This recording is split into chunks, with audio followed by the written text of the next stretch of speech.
numéro 2 d'Antigang avant de faire Call of the Dead 2. Ah, Inattendu. ah oui. Ouais. Pas mal, pas mal. Écoute, Call of the Dead 2, Est-ce qu'on arriverait à faire ça? Enfin, est-ce qu'on arriverait à...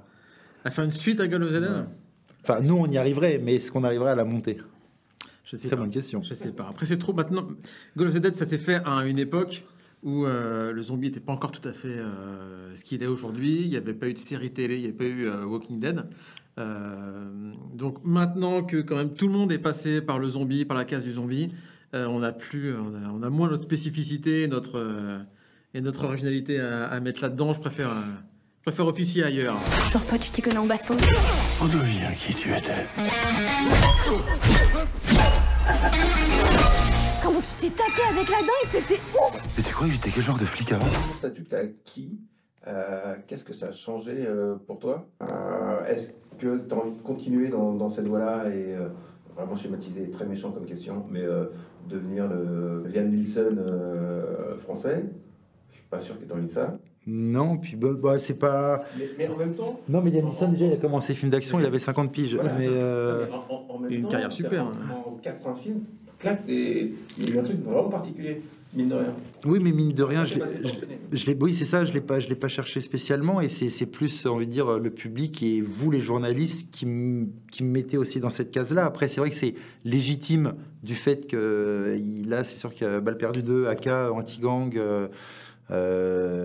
qui font qu'on me voit un peu trop, ou je sais pas, régulièrement, les films d'action. Après, ça semble pas déranger le public.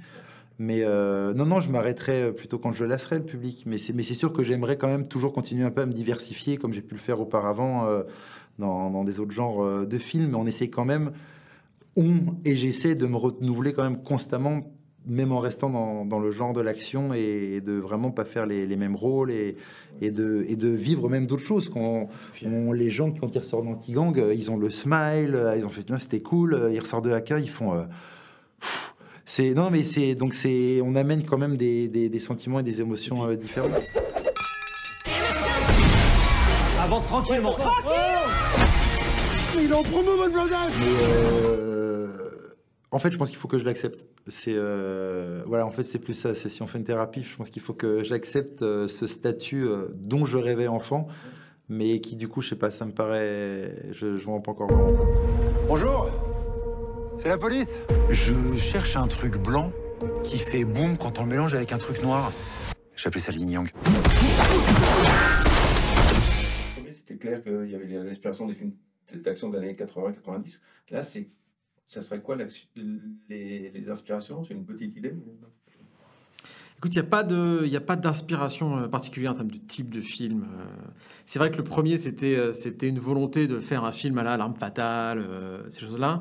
Là, moi, j'avais surtout envie de suivre les personnages que j'avais adoré travailler dans le premier et de voir jusqu'où je pouvais les amener. Et ensuite, en référence de film, il n'y a pas eu tant que ça, en tout cas de façon consciente. Après, c'est peut-être toi qui va me dire, et je vais dire, ah bah oui, putain, c'est pas con. Bref. S'il devait y avoir des films qui m'ont servi de modèle pour rapport père-fille ou père-fils ou des choses comme ça, à la limite, ceux dont on a parlé avec le scénariste, c'était plutôt les films, les films de le réalisateur de Kiss Kiss Bang Bang, comme il s'appelle. Quoi? Ah ouais? Bah oui, Shane Black, merci. Black. Les films de Shane Black qui est pour moi une référence dans le côté action, personnage d'enfants intelligents, mais en même temps qui restent des enfants, ou même dans Nice Guys, des films comme ça, avec des personnages d'enfants intelligents dans l'action, dans l'enquête, qui soient satisfaisants et jouissifs. C'est rigolo, du coup c'est une mise en ami parce que c'était des films qui faisaient référence au... Bah, c'était déjà Shane Black, qui était déjà scénariste de L'Arme fatale 1, donc il y a une sorte de... Voilà.